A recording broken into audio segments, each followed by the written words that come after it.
Hello and welcome to our YouTube channel. We are discussing 120 most important questions for the mains this year. हमने अभी तक GS paper 1, 2 और 3 को cover किया है, राइट? ये हमारा जीएस पेपर 4 है. तो my name is आशीर्वाद Kumar. I have written a book on internal security. If you want to read that book, आप एक बार इसको पढ़ना, ठीक है? And we will love to know your feedback.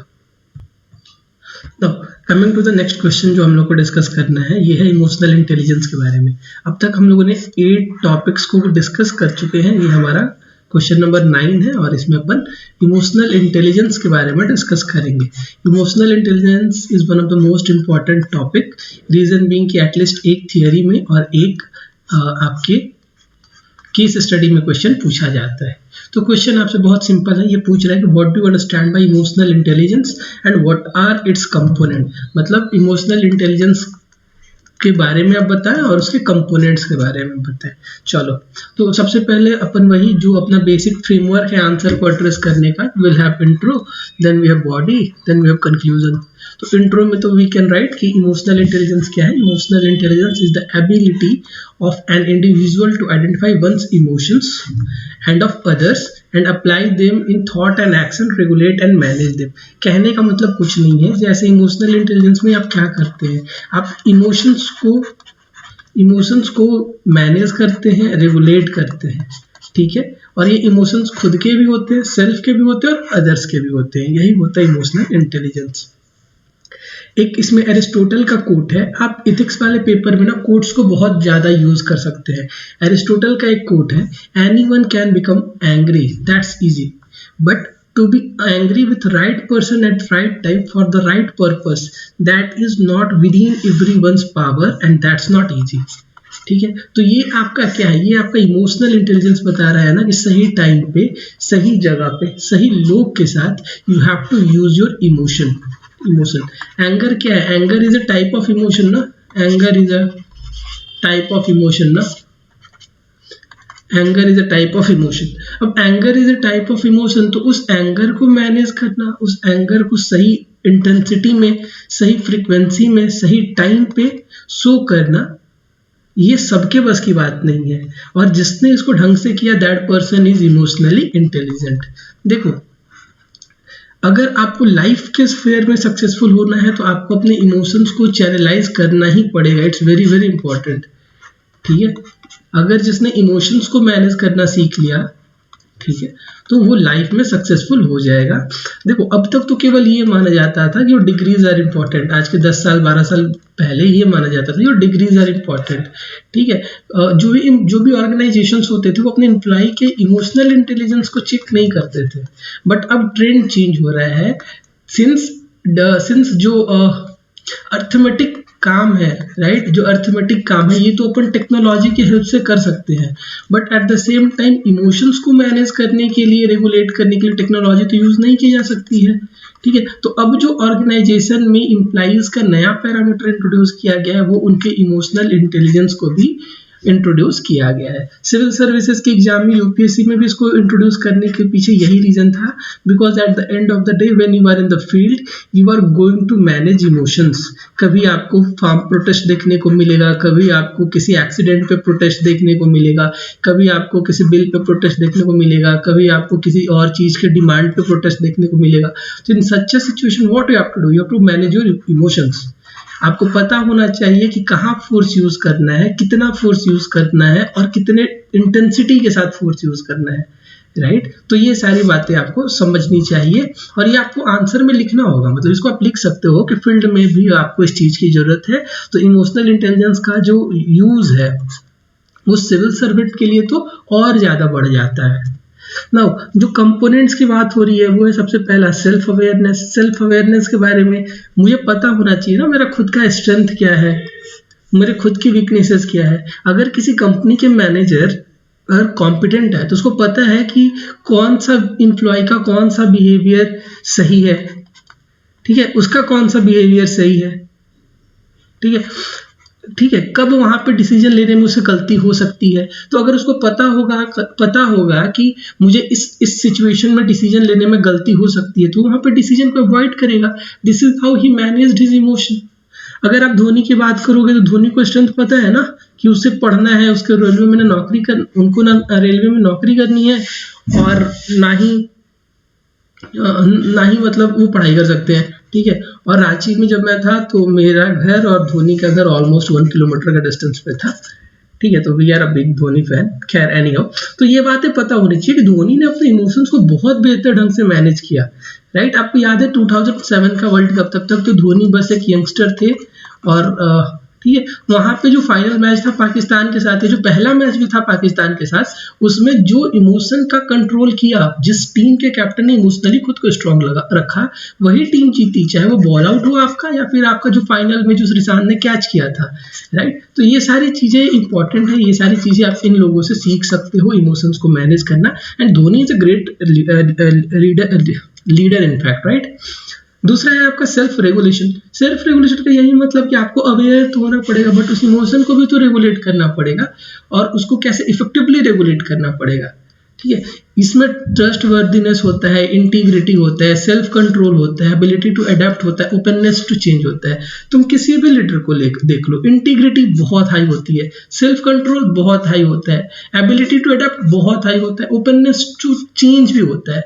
Jin organisations में, जिन लीडर्स में ओपननेस टू चेंज नहीं रहा, एबिलिटी टू अडेप्ट नहीं रहा, वो चीजें कहाँ चली गई, गर्त में चली गई, ठीक है। मतलब उनकी फिर एग्जिस्टेंस में ही खतरा हो गया। जैसे आप कांग्रेस को देख लो, कांग्रेस ने चेंज को अडॉप्ट करने में दिक्कत की, ठीक है। मतलब they are not very open to change, adopt की भी एबिलिटी उनकी बहुत कम है। उस ऑर्गेनाइजेशन को देख लो, इंडिया की सबसे पुरानी ऑर्गेनाइजेशन आज कहाँ है, नो वन नोज, और किसी को इंटरेस्ट भी नहीं है ये जानने में आज के टाइम में, ठीक है। तो और एक और बहुत प्रैक्टिकल एग्जांपल ये है कि अगर मान लो कि तुम एक एम्प्लॉय हो किसी कंपनी में, और तुम्हारा मैनेजर का जो है वो गुस्सा हाई है, तो गुस्सा जब हाई है तो व्हाट यू विल डू, क्या तुम उससे पूछने जाओगे sir I will be on leave कल या परसों? तो उस टाइम तो वो तुमको मना ही कर देगा ना, पहला। दूसरा, हिस्ट्री से आप ये एग्जांपल ले सकते हो कि चौरी चौरा इंसिडेंट के बाद सेल्फ रेगुलेशन पे दम पे गांधी जी ने डिस्पाइट इतना heavy criticism, he handled the Chaura Chauri incident very wisely, ठीक है, कि हाँ मैं अपने प्रिंसिपल्स के साथ समझौता नहीं करूंगा despite criticism.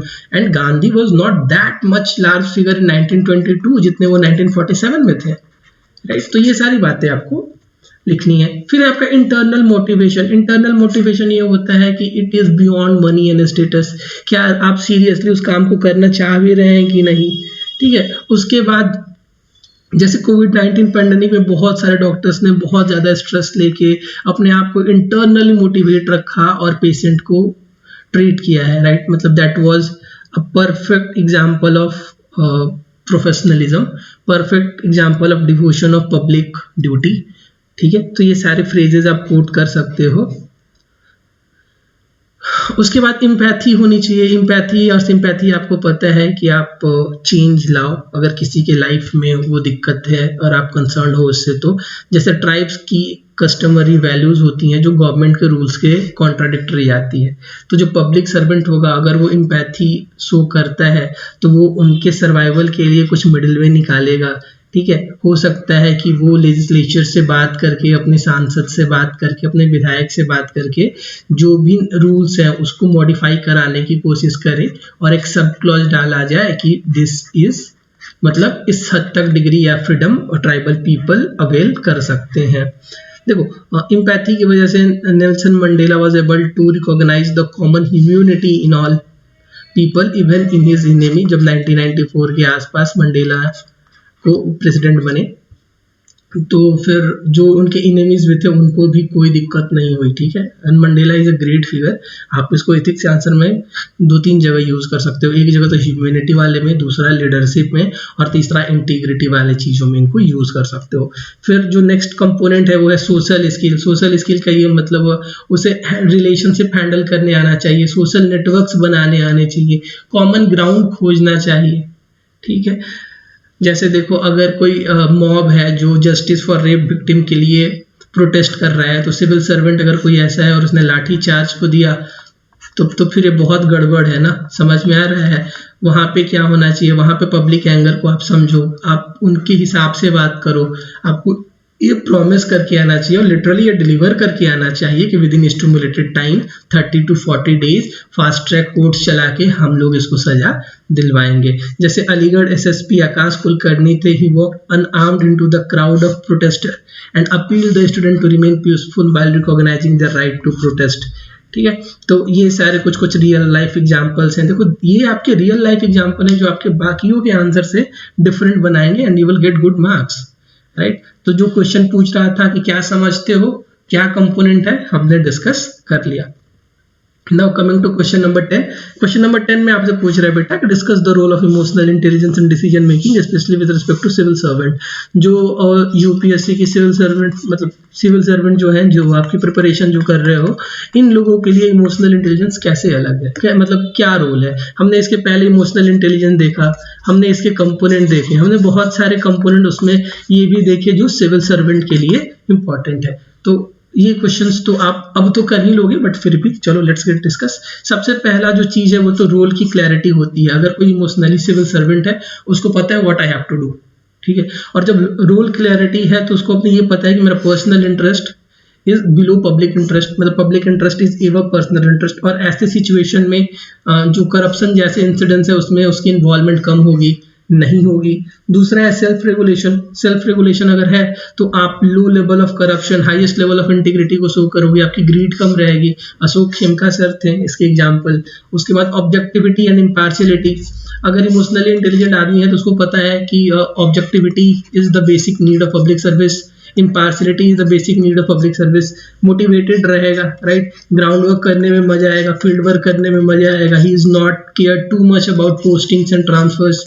better targeting of policies। अगर आप इमोशनली इंटेलिजेंट हो तो you know what you have to do, you know why you are in the service, you are motivated internally to do your service। तो जो आपके targets होंगे आप उनको बेहतर ढंग से अचीव कर पाओगे। EI plays effective role in handling diverse challenges that a civil servant face। देखो कल को आप मिनिस्ट्री ऑफ लॉ में हो, फिर आप मिनिस्ट्री ऑफ होम में चले गए, फिर आप कल्चर मिनिस्ट्री में चले गए, फिर आप पोस्ट में चले गए, फिर आप होम मिनिस्ट्री में चले गए, डिफेंस मिनिस्ट्री में चले गए। तो जैसे जैसे आपका मिनिस्ट्री चेंज होगा वैसे वैसे चैलेंजेस चेंज होगा ना।